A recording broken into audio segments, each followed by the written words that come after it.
So, I have a confession. If you haven't noticed, I'm a big fanboy of both Charlie Munger and Warren Buffett. And of course, Winnie the Pooh. So my forays into YouTube started off as I was just essentially sharing my Alibaba journey online. And of course, in retrospect, we know how badly it has turned out, at least for now. Don't worry, I'm still back holding the stock. So the more interesting point is that when I entered into Alibaba in late 2020, Charlie Munger actually entered into his Baba position in early 2021. Of course, I took advantage of that event and have been creating content around Alibaba ever since. So in hindsight, it's a pretty bad decision to have even invested in Alibaba so early on. So this year, I've also started a position in Taiwan Semiconductor back in June, while also averaging down in the meantime. So this is the record. So just a side note, whatever stocks that I've picked thus far, it went down over the next couple of months. So creating an inverse streaking ETF might be a good idea. But anyway, the big news just dropped last night after market closing, where Berkshire Hathaway actually shared their Q3 activity. And you realize that Buffett himself has also started a position in TSMC. So what an honor.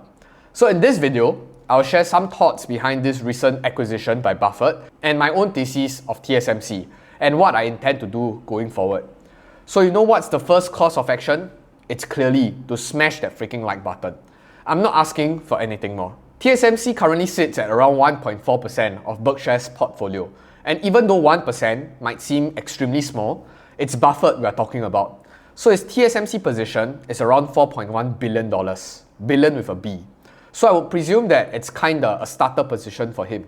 So if TSMC continues dipping from here, I would guess that he will continue adding. Who knows? So not barring black swan events like China taking over Taiwan, I think it's a rather good investment decision. So many are speculating that this position was started by one of his lieutenants, but I personally doubt so. So it is public knowledge that both Ted and Todd looks after 5% of Berkshire's portfolio, and 5% of 300 billion is around 15 billion each. So with a starting position of 4.1 billion, that's 1/3 of their quota. So it is probably Buffett that made the call himself. Now, we know that from previous interviews where people were quizzing Munger on why Buffett doesn't really like to invest in Chinese stocks, the short answer was that he's uncomfortable with China, just like how Munger is uncomfortable with Russia. So the only living memory that I can link Buffett with China would be their investment in BYD, BRT, which was at least a decade ago. So besides, he has been trimming that position precipitously, but he managed to profit heavily from that BYD investment. And he has the title the GOAT of investing for a reason. Now, circling back to this TSMC position, clearly there are a few fundamental beliefs that Warren Buffett must have before shelling out $4 billion. And the elephant in the room is definitely the China-Taiwan relationship. So I don't know how many times I've repeated this on my channel, but I'm going to repeat again, like an uncle. So I strongly believe that an impending invasion of Taiwan is off the table, at least not in the near term. And by near term, I mean the next 3 to 5 years. So for those that like to continue spreading such conspiracy theories, please do it elsewhere. My channel is not the prime location. That said, it's a piece that requires close monitoring because nothing is impossible. That said, Buffett clearly resonated with this viewpoint as well. So let's not forget, he's the type where he buys and he holds and he forgets. Now, this recent disclosure was for Q3 of 2022, which is between the months of July to September. So do you still remember what happened in August? Yes, Nancy Pelosi visited Taiwan on the 2nd of August, and it was meted out by rounds and rounds of military drills around the island by China. So that was the period where Buffett was accumulating TSMC. So much for geopolitical risks. Someone clearly didn't give a flying flamingo. Now, my short thesis on TSMC. So I'm just going to give you pointers without much elaboration. If you're interested, go research more about it yourself. And if there's enough interest, I might do a deep dive in a separate video because I'm not going to do a 20-30 minute long video to talk about Buffett buying TSMC. So I do have a caveat here. I'm by no means an expert in the semicon field. I do follow a few professors here and there in the space, especially those from Taiwan, but I'm not going to fluff you, making you think that I know exactly what I'm talking about and to back it up with an engineering degree. I don't. But that's it. I try my best. Truth be told, when you see these sort of diagrams and basically professors nerding it out, you'll probably brush it away. So my bullish thesis is quite simple. Number one, TSMC is no longer just a company. It can be seen as a national priority for Taiwan. It's a double-edged sword, and I'll explain more in the bear side of the argument in the later part of this video. Number two, the industry TSMC is in is currently operating as a duopoly. So Samsung and TSMC monopolize the foundry market. That said, TSMC is still the market leader.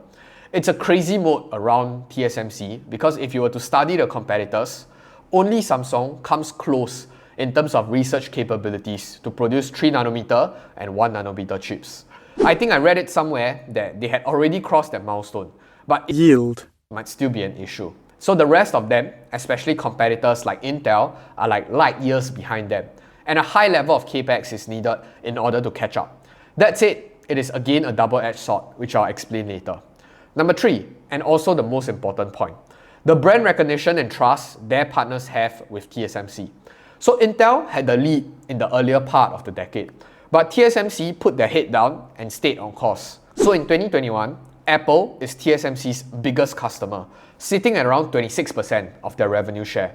And for Apple chips out there, your M1, M2 chips are all made by TSMC. Gone are the days where you use Intel-powered Macs that overheats and destroy the entire user experience. So this partnership with Apple was also why I was even interested in TSMC in the very first place. Now, to briefly address the bearish side of the argument, because not every company is 10 out of 10. The first one is of course the cross-strait tensions. I don't think there is an easy answer, but at least in my books, it's not really a concern. Number two, even though the heavy capex TSMC and Samsung has committed to thus far is essentially their economic mode, which fends off all the different competitors, it also means that they cannot slack off moving forward. So continuous investments and reinvestments is expected to maintain their lead. So if you dislike heavy capex business, I guess this is not really the company for you. Number three, this sort of innovation-led businesses exposes you to several tail-end risks.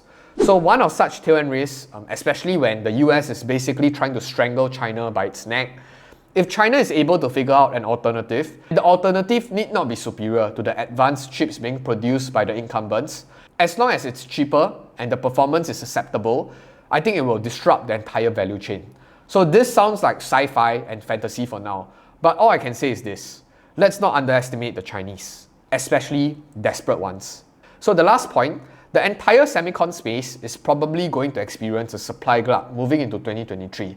It is kind of reflected in the movement of the stock price, and many analysts have already made pretty bleak assumptions for the future. And there is definitely a reason why TSMC is down 50% from its all-time high. So of course, we know that it's going to be a temporary problem because the semicon industry is cyclical in nature. But it is up to you to decide to make the assessment of whether the expectations are already priced in or not.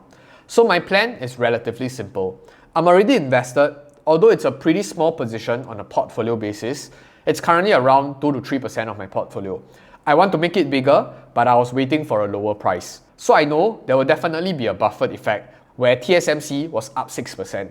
I probably wouldn't FOMO into the stock, so I'll just let the market digest the news and study the company. And if it moons from here, so be it. So I'm probably not going to make TSMC a huge position because clearly there is a lot more to learn about the company, and I'll size it according to my conviction and also my understanding of the company and the industry.